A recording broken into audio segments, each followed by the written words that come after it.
could see that the UK government admitted to using totalitarian methods of mind control. They even publicly admitted this, and they're using this now. So the other thing that's happening, like what was happening during the Roman Empire Pluto return, is now that we're seeing massive wealth disparity where the top 0.1% owns as many assets as the bottom 90%.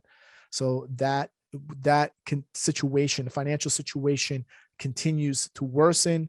Do you believe your family's financial situation will get better or worse in 2022? And you have 41% saying that it's gotten worse, 33% saying staying the same, only 25% saying it's gotten better. Pluto also has to do with the rise of the deep state. Pluto has to do with secretive and subversive elements of society, revolutionary groups, organized crime, and the like. But it also rules the deep state. The deep state is an oligarchical elite that operates at the deeper levels. They're either interagency or non-government actors, a small number of people who operate and control organizations that are very influential in government. They donate a majority of the funds which finance political careers of national officials, presidents, prime ministers, senators, congressmen. But it's essentially an internal empire, and it's an internal network. It's a secret network whose members control foreign policies, diplomacy. They have oversight and say and final control or final say in policy regarding all types of policy, whether it's foreign policy, economic policy, military issues, international spying agencies called intelligence agencies, right? So their whole purpose is to extend and empower the empire through the centralization of wealth, resources, and power. So the deep state controls all of that.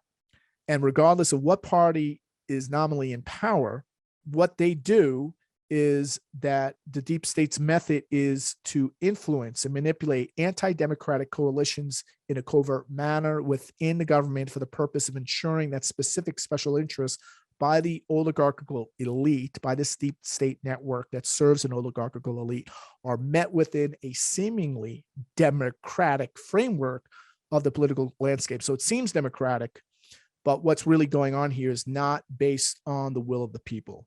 Right? That's essentially what's happened. That's what happened with Rome as a republic. Rome as an empire. It happened with Great Britain during its Pluto return, which resulted in its collapse.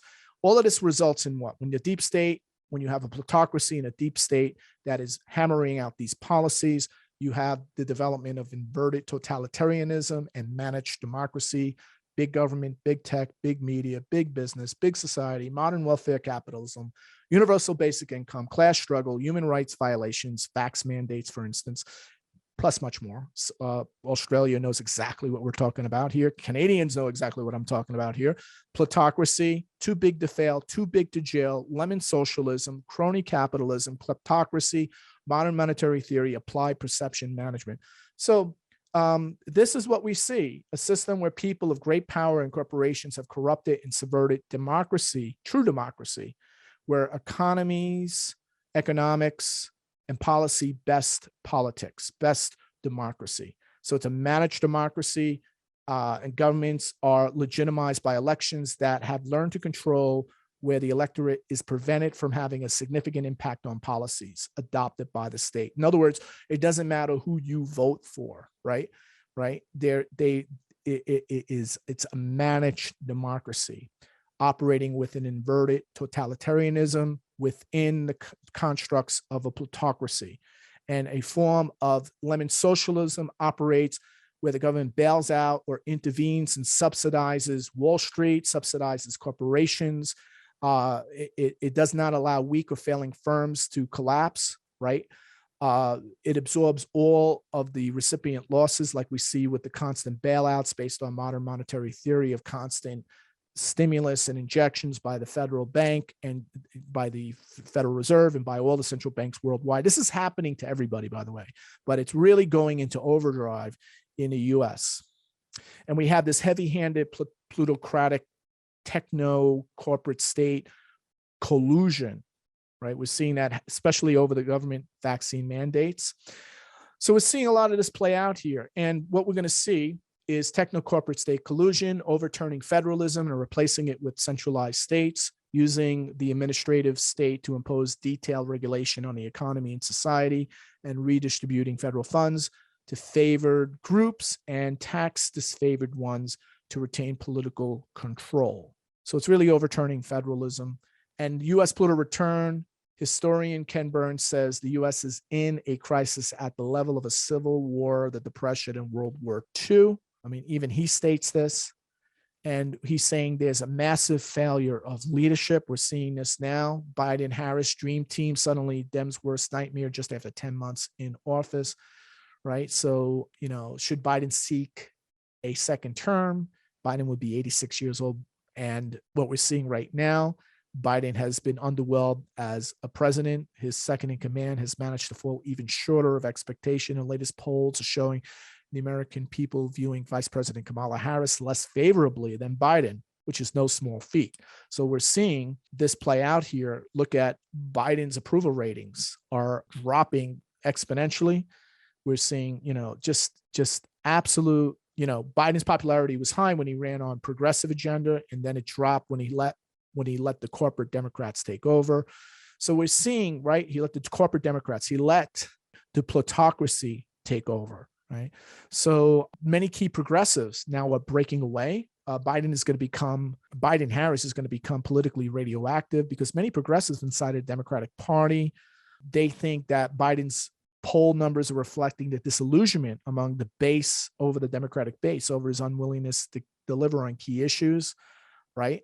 On the key issues that his platform was based on. This is what happens with plutocracies and Biden's approval ratings, right? You have now 59.2% disapproval rating, right? Strongly disapprove, right? Versus approve, strongly approve. You could see here, this is not looking good. And looking at Biden's black box, right? This is all 2021, disastrous. He does better in 2022. And then we see by 2024, by the election, by re-election, when he shoots for re-election, this is 2024. So this is not looking very well. It's very, I found it very, I thought it was surprising that he made it through 2022. I didn't think he was going to pull it off. Physically, there was moments when it just seemed like he wasn't going to make another day, another week, right? So this is what we're looking for. We're looking at going into the midterm election. So the question comes, at this point, you're probably asking, William, is America heading for a systems collapse? In modern times, as in ancient Rome, several nations have suffered a systems collapse. The term describes the sudden inability of once prosperous populations to continue with what has ensured the good life as they knew it. So this is what we're seeing here. We're seeing, systems collapse is not just due to an earthquake or climate change or a nuclear war or even the COVID-19 pandemic. We're seeing it with the 1970s urban violence. We're seeing it happen now. With looting, carjacking, random murderings of the innocent happening in cities, with crime soaring, inflation roaring. We're seeing radical socialism, nationalization, enforced compliance, corruption, censoring, deplatforming, jailing opponents, and destruction of constitutional norms. Hard left woke ideology and policy has all but obliterated the idea of a border, with millions of impoverished foreigners that are entering the United States illegally. Modern monetary theory dominating and deluding ideologues that printing trillions of dollars will and can enrich the public, even as the ensuing inflation is making people poorer. Abruptly, segments of the population cannot buy, even find once plentiful necessities. Soaring prices in food, fuel, housing, healthcare costs, transportation are strangling the middle class, even though they're claiming that inflation is only 7%. Well, I'm going to show you next week, using real statistical numbers, the way they calculated inflation from 1913 to 1990, that the inflation rate is not 7%. This is the Federal Reserve's numbers, right? So millions staying home, content to be paid by the state not to work. Work shortages, supply chain shortages, empty shelves are the norm that nobody dare question. It's never reported on CNN by Don Lemon, right? Laws going unenforced. We're seeing that happen in California. And anyone that doesn't believe me, laws are not being enforced. Just go to California, stay there for a week, and you know exactly what I'm talking about. I'm getting many of my clients all throughout California saying, that's it.